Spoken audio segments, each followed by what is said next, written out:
Hi, welcome to the Boona Church of Christ Weekly Update. This is week number 3, the purpose of God through Ephesians. And we'll be looking at the Christian unity, and that's taken from Ephesians chapter 2, 11 to 22. It's interesting that Paul doesn't define what a church congregation looks like, because we'll come from different backgrounds, we'll have different gifts, abilities and talents and callings.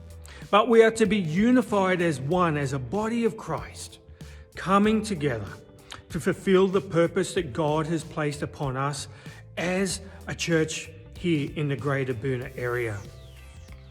As promised, early next week you will have a Bible study and personal reflection time emailed out to your inbox.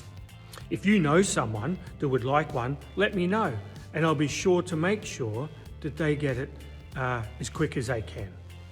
Also, I hope that you've had the opportunity to use the Bible study and personal reflection time from week number 2, The Great Change.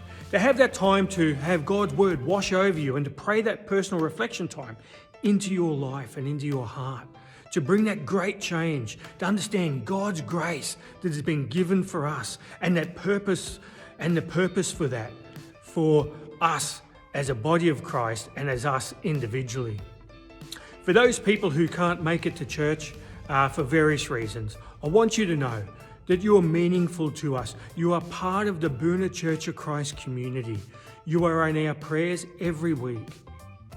And now COVID and the lockdown is over, I'll be continuing to get out and about and to do the pastoral visitation to make sure that you're being personally cared for in a Christ-like way. From me to you, I hope this week is being kind to you. I'll see you online on Sunday, and I'll see you here at the Boona Church of Christ. God bless.